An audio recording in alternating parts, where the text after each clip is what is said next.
Today, I'm taking a look at the DC Multiverse Batman v Superman Dawn of Justice Knightmare Batman. And don't worry, I'm also going to be trying out some head swaps.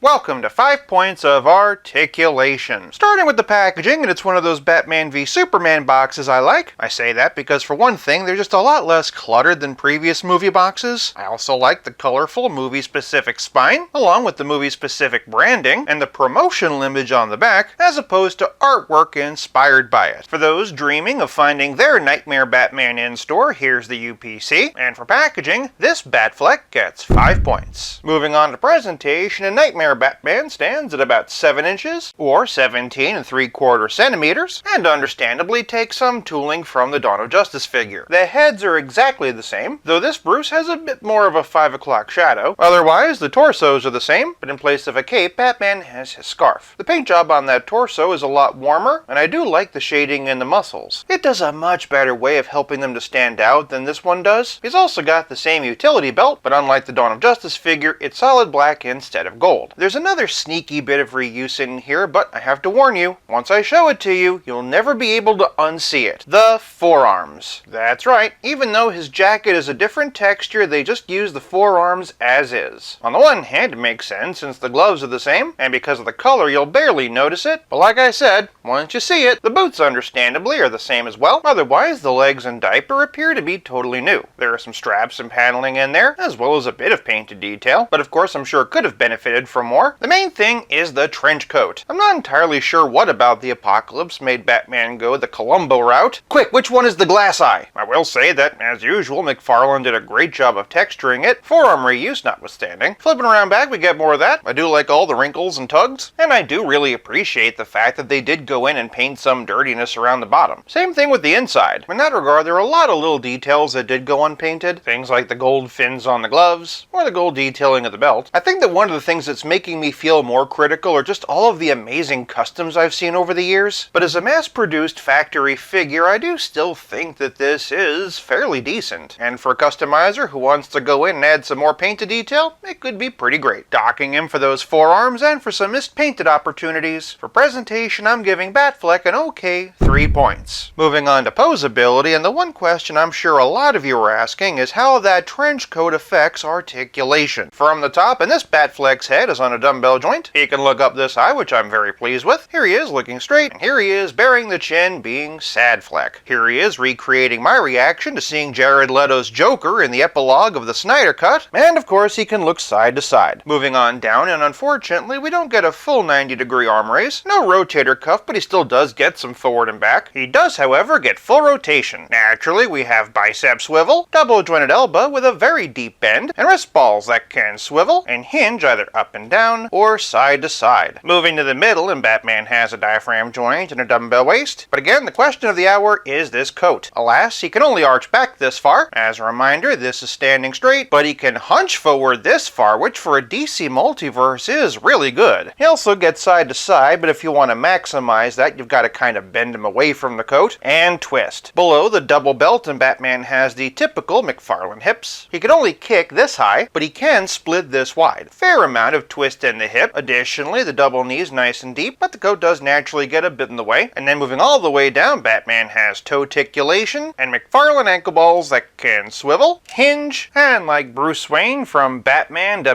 Mad Max, pivot. Despite the coat, the articulation on this figure is still pretty solid. I'm particularly pleased with his hunch forward. Even so, in compensating for the coat, for posability, I'm giving Knightmare Batman 4 points. Moving on to playability, and in terms of accessories, Knightmare Batman is packed pretty light. Well, this version anyway, but I'll get there when I get there. First and foremost, Batsy has a trading card and a figure stand. Again, this is just a synopsis of Batman v Superman. Otherwise, he's got his goggles. Those go on his forehead like so, perfectly recreating the card art, but they can also cover his eyes as well. Gonna be kinda hard for him to see through with all that paint on him. Beyond that, all Bruce has is a pair of binoculars so he can spy on people through their windows like James Stewart in Rear Window. This time, Perry Mason is the killer. Because these are the kind of jokes you come here for, right? Columbo and Hitchcock? Unfortunately though, that's it. The 2-pack version features his scarf up and all the guns you'd think he should have come with, but let's be patient with the fact that the guns coming back is a new thing, and the fact that Todd can only market those as 17 and up. As much as I don't like it, I do get why they did it this way. And hey, knowing McFarlane, I'm sure we'll get another version of this figure, but unmasked. But playability is more than just accessories, or in this case, the lack thereof. It's also about how well your figure plays with others. Starting with some of the other Batflecks in our belfry, and here's the regular Dawn of Justice figure again. Otherwise, and here we have the just plain spectacular armored suit, and whatever nonsense this is, he was wearing in The Flash. Though they didn't share any scenes together in this outfit, here he is with Wonder Woman. That said, and jumping ahead to the Wasteland Justice League, and here we have Cyborg from the Snyder Cut, The Flash also from the Snyder Cut, and while not Joe Manganiello, here we have Deathstroke from Arkham Origins, and for what I fear is the only mirror we'll ever get in this scale, whole fish face herself from Brightest Day. That said, for the most important comparison for Knightmare Batman, here we have Henry Cavill Superman, but if you're curious how he scales with some comic-style Clarks, here's Action Comics 1000 and Hush, as well as DC Classic and Earth 2. Speaking of comic comparisons, for a couple of other Batmen, here we have 3 Jokers and Hush, but for a relative scale comparison, here's Knightmare Batman with Pizza Spidey and the spectacular Spider-Man, and as always, here he is with Stealth Iron Man. What? No witty quips from you? Well, I didn't want to put my non-existent foot in my mouth. How long are you gonna hold on to that? I don't know. Ask Martha. You think you're brave? Oh, and hey, Cassiel, Constantine called. He wants his coat back. Of course, I know you want to see some head swaps. As a reminder, I cannot swap heads with figures like 3 Jokers and Hush. That's because their articulation style is different. Also, because I've already shown you the Batfleck head on pretty much everyone, I'm mainly just going to be focusing on other heads on this body. First up, and I'm very curious about the movie 6-pack Justice League head. And yeah, as expected, this is a huge step up. The likeness here is so solid. For those wondering, here he is with the goggles, side by side with the trading card, and yeah, this is pretty much spot on. Next, and because of the trench coat, I'm also curious about Dark Detective. As usual, the only thing I don't like about this are the ears sticking out of the sides. It's less Batman and more John Walker Captain America. Aside from that though, I dig it. For one that I think is a pretty natural comparison, and here we have the Grim Knight. Not surprisingly, this looks really good. Though in fairness, Knightmare Batman and the Grim Knight do remind me a lot of each other. And the good news is that while the goggles might be a bit loose, they do compensate for his lack of forehead. Though that coat is very different, here we have Dark Knight's death metal. As I expected, this is a pretty good comic style head for this body. It might be just a touch small. You'll also probably want to use a shorter pin because it is a bit gappy. For a fellow goggle wearing Batman, and here's Endless Winter, one of my favorite things about this particular head is that the goggles actually have a transparent lens. It's a nice extra touch I fear we wouldn't have gotten had they released this figure now. And just because I know I didn't do it before, here's Ben's head on the Endless Winter body. This would have been a great look for fighting Mr. Freeze, or let's be honest, Ozymandias. Keeping with that completely covered look, and here's Future's End, this head has never disappointed. Here it just looks so mysterious and cool. For a bit of an off-the-wall one I just want to see, and here's Dark Knight of Steel. As I hoped, this is an unexpected surprise. The chips and dings in the helmet really add to that battle-worn aesthetic. It could be argued that it might be a bit too detailed, but your mileage will vary on that. While I'm here, is this a figure you'd like to see me do a review of? I ask because it's over a year old, so I don't really know what the interest level is. For a video game comparison, and here's Arkham Knight, what makes this one work is how realistic it is. The painted-in eyes especially sell this as an actual dude in a suit. Next, and for one I know a lot of you like, here's Arkham City. Despite being from Arkham City, it does have those comic booky whited out eyes. The longer ears also add a nice effect. And then here's the Arkham Knight's Sinestro Core skin. In general, I prefer this head to the Arkham City one. The ear to jaw ratio just works better for me. This brings us to full-on comic comparisons like Rebirth. As is often the case, this head feels a little small for this body, but I do like it well enough. Here's Jim Gordon Batman, which always looks good. It's crazy to me just how good this head looks on so many different bat bodies, especially considering it isn't even Bruce under the cowl. Next up is Nightfall. Thanks to all the repaints, I kind of feel like this has become the default McFarlane Batman head, and while it's not my favorite combo we've looked at, I do still think it looks pretty good. Lastly, and for one I have a pretty good feeling about, here we have page punchers. Call me Vanessa Williams, cause I went and saved the best for last. Well, leastways comic book style. Which combination was your favorite? Sound off in the comments below. While the gun thing is frustrating, I am happy to see McFarlane finding loopholes to work around it. That said, even something as minor as alternate fists would have really gone a long way to add some real value to this version. For playability, I'm giving Knightmare Batman 3 points. This leaves us with nothing left to discuss but the price. At $22.99, this is not a bad deal at all, but it's hard to feel like I didn't quite get the same bang for my buck as I did with the armored version. Not to beat a dead Robin, but guns aside, it just needed a little extra something. This figure might not be a dream come true, but at less than 25 bucks, it's hardly a nightmare. For price, I'm giving Knightmare Batman 4 points, averaging out to a pretty okay total of 3.8 out of 5.